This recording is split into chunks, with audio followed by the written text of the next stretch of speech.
Өкмөт электр жана жылуулук үчүн белгилеген тарифтерди жарыялады. Энергетика жана өнөр жай министрлиги Кыргызстанда 15 октябрдан тартып электр жана жылуулук энергиясы үчүн белгилеген тарифтерди жарыялады. Министрлер кабинети бекиткен тарифке ылайык калк 700 киловатт-саатка чейинки электр жарыгынын 1 киловатт-сааты үчүн 77 тыйындан, андан ашса 2 сом 16 тыйындан төлөйт. Бийик тоолуу жана шаардык атал аймактарда жашагандар керектөөнүн көлөмүнө карабай 77 тыйындан төлөйт. Мекеме, уюмдар, ишканалар, компаниялар үчүн тариф иштин өзүнө жараша 1 сом 68 тыйындан 5 сом 4 тыйынга чейин бааланат. Жылуулук энергиясына болгон тарифтер халк үчүн азыркы деңгээлде 1,34,76 сом өлчөмүндө сакталат. Ысык суу менен камсыздоонун тарифтери 981,76 сом өлчөмүндө азыркы баасында калат. Башка керектөөчүлөр үчүн жылуулук энергиясы 1802 сом, ысык суу менен камсыздоо 1802 сомду түзөт. Эске салсак, кыргыз бийлиги ушул жылдын апрель айында электр энергиясы боюнча жаңы тариф саясаты иштеп чыккан. Анда аз камсыз болгон 200 миңден ашык үй-бүлөдөн башка абоненттерге электр кубатынын баасы азыркыдан 2 эсе кымбат бааны сунушталган. Бирок ал сунуш ишке ашкан эмес. Булак Назар Ньюс KG. Эл чындыкты билсин. Майыптыгы бар жарандарга берилүүчү жөлөк пулдун өлчөмү жогорулайт. Кыргызстанда бүгүнкү күндө майыптыгы бар адамдардын саны 200 миңдин тегерегинде. Бул тууралуу 15 октябрда Бишкекте кайрымдуулук марафонунда чыгып сүйлөгөн Министрлер кабинетинин төрагасы Акылбек Жапаров билдирди. Анын айтымында, майыптыгы барларга мамлекеттен берилүүчү жөлөк пул өлчөмү быйыл 50%га көбөйтүлдү. Кийинки жылы дагы ошончого көбөйтүүнү пландалууда. 193.700 майып киши бар экен. Алардын 32 миңи 18 жашка чыга элек балдар, арасында атасы же апасы жоктор, томолой жетимдер да бар. Президент жарлыгына ылайык 11 октябрдан баштап 50%га көбөйтүлдү. 1 январдан баштап 100%га көбөйтүлөт, деди ал. Бул үчүн Жапаровдун айтымында келерки жылы 3 миллиард сомдон ашык акча бөлүнөт. Укук коргоочулардын айтымында, майыптыгы бар кыргызстандыктардын саны расмий статистикадан кыйла айырмаланат. Себеби алардын көбү расмий каттоого алынган эмес. Булак Назар Ньюс KG. Эл чындыкты билсин.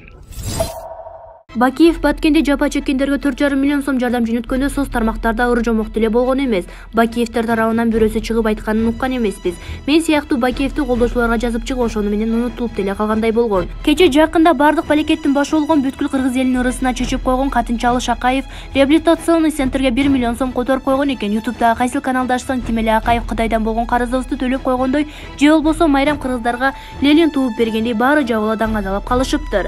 Миллион сом Акаевдин кылмыштарын бир заматта жууп кеткендей эле болуптур. Акыйкат өлгөн, элди 2 сортко бөлгөн мамлекетке жашап калдык. 15 жылда өлкөгө кечирилгис кыянатты кылган Акаев өлкөгө келип кетти. Эч ким унчуккан жок, жооп бер дебедиби? Тескирисинче, мен силердин бир тыйыңарды алган эмесмин деп, эхидно жылмайып, жеке көз караштар менен баса сүйлөп, баарыбыздын бетибизге түкүрүп кетти. Ал эми Акаев сазга тыгып койгон өлкөнү саздан чыгарып, жаңыдан түптөп, бутуна тургузуп, экономиканы көтөрүп, жашообузду жакшыртып койгон Бакиевди эч ким өлкөгө чакырбайт. Мунун бир эле себеби бар, аны айтпасам да түшүнөсүңөр. 7 апрелдегилерди баатыр дешип, баштарына көтөрүш, ал эми түштүк согушунда өлгөндөр унутулуп, дал ушул себептер менен иликтенбей келет. Сапар, Албек, Бабановдор боштондукта, ал эми Асылбек Жээнбеков абакта. Президент шайлаганда 4 түлүк баарыбыз теңбиз. Ал эми башка убакта сортко бөлүнүп калгандай сезебиз өзүбүздү. Бир күнү жарылып кете турган коркунучтуу оюн менен ойношуп жатышат. Акаевдин ошол арам акчалары жаш балдарга буйрут болду экен деп, кеп ошондо турат, деп Шаумурза Бөрөкулов өзүнүн Facebook баракчасына жазды. Эл чындыкты билсин. Акшумкар эмгек замандаш кайсы партиялар парламенттик шайлоого катышуудан баш тартышты. Парламенттик шайлоо 28 ноябрга белгиленди. Шайлоого катышуу үчүн Борбордук шайлоо комиссиясына жалпы 75 партия билдирүү берген. Эркин Кыргызстан эне жүрөгү мекен партиясы каттоодон баш тартылды.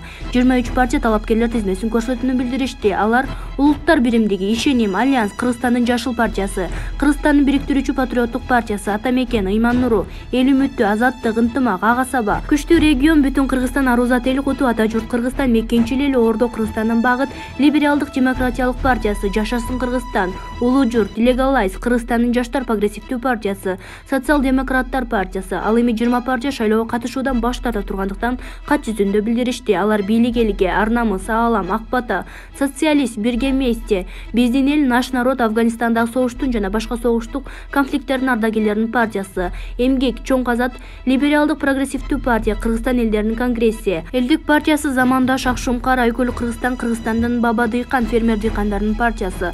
Ошол эле учурда 30 партия мурда катышууну билдирип, бирок 13 октябрга карата шайлоого катышуудан баш тарта тургандыгын билдиришкен жок.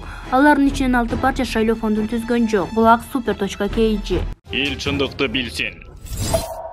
Аскар Акаев алтын балалык реабилитациялык борборуна бөлгөн 1 миллион сомду кайдан алганын айтты.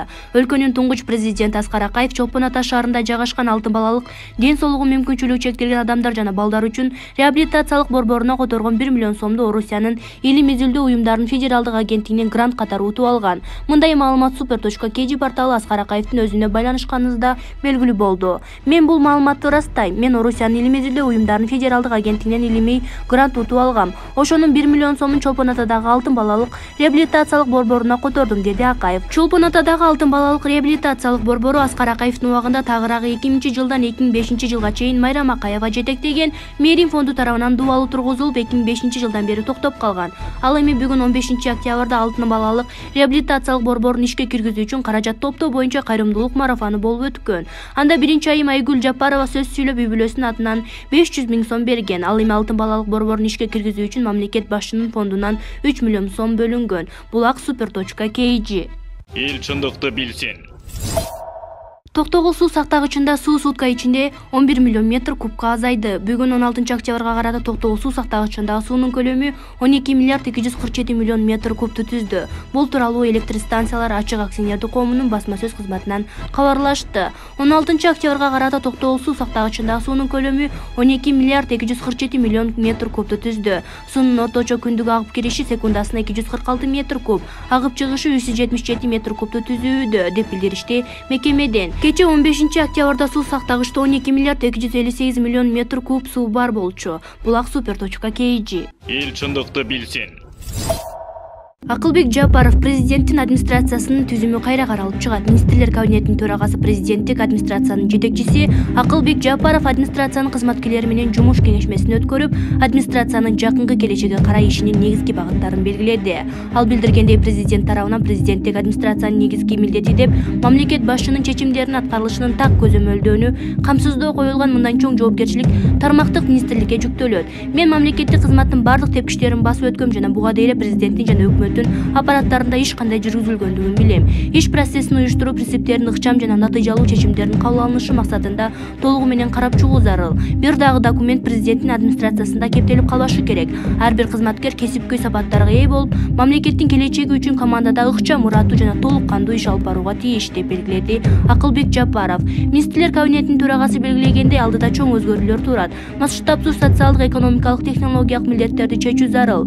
Аларды ишке ашырууда бийликтин бардык деңгээлиндеги республикадагы айыл өкмөтүнүн жогорку жетекчиликке дейре мамлекеттик башкарууга жаңыча мамиле кылуу талап кылынат. Жапаров президенттик администрациянын түзүмдүк бөлүмдөрүнүн жетекчилерин алдыдагы бир катар амбициялуу пландарын ишке ашыруу үчүн күч-аракеттерди бириктирүүгө чакырды жана чечим кабыл алуусун эпсиз жана натыйжалуулугу төмөн тутумунан баш тартып, жоопкерчиликтүү милдеттерди эффективдүү чече турган жогорку деңгээлдеги кесипкөй адистеринин турган мобилдүү жана ишке жөндөмдүү администрация түзүү мезгили келип жеткендигин белгиледи. Булак Назарньюз KG. Эл чындыкты билсин.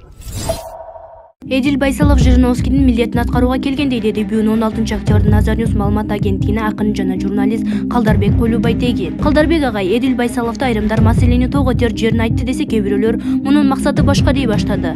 Байсалов маселени кабыргасынан койду. Бул жигит бүгүн Орусиядагы Жириновскийдин милдетин Кыргызстанда аткарууга келгенде, президент же башка аткаминер расмий айта албаганды мына мынтип эле согуп салат. Негизи Байсалов туура нерсени айтып жатат. Болгону бир аз ороюра кагазга оробостон ачыгыраак айтты. Бүттү. Оппозициянын катарында жиликтей да жарты жиликке болуп жүргөн жанында көптү билет. Ошо сымал бийликке каршымын дегендер чычалап жатышат. Баса бүтүнчүлөрдү деле бийликтин партиясы деп атап койсо болот сыягы. Анын катарында бүгүнкү спикердин жүрүшү эчтемкени билдирбейби? Булак Назарньюз KG. Эл чындыкты билсин. Чек арадан мыйзамсыз өттү деген шек менен Өзбекстандын жараны кармалды. Мамлекеттик чек арадан мыйзамсыз өттү деген шек менен Өзбекстандын жараны кармалды. Бул тууралуу УКМКнын басма сөз кызматынан билдиришти. Маалыматка ылайык 14-октябрда УКМК тарабынан Кыргыз Республикасынын аймагына мыйзамсыз кирүү жана легалдаштыруу каналдарын аныктоого жана бөгөт коюуга багытталып жүргүзүлүп жаткан ыкчам издөө иш-чараларынын жүрүшүндө жасалма документтерди колдонуп мамлекеттик чек араны мыйзамсыз кесип өткөн Өзбекстан жараны кармалды. Өзбекстан Республикасынын жараны Орусиянын Санкт-Петербург шаарына Ош шаарына учуп келгенде МА аттуу кыргыз жаранын паспортун көрсөткөн. Кармалган өзбек жараны жазык процессуалдык кодексинин 98-беренесине ылайык УКМКнын тергөө камак жайынан убактылуу кармоочу жайына киргизилди. Бул факты боюнча УКМК тарабынан жазык кодексинин 358-беренесинин 1-бөлүгү мамлекеттик чек арадан мыйзамсыз өтүү боюнча кылмыштардын жана жоруктардын бирдиктүү реестрине катталып, сотко чейинки өндүрүш иши башталды. Азыркы учурда Кыргыз Республикасынын расмий документтерин мыйзамсыз даярдоо каналына тиешеси бар кызмат адамдарына карата тиешелүү комплекстүү укча мүлүктүү иш-чараларды жүргүзүлүүдө. Булак Super.kg. Эл чындыкты билсин.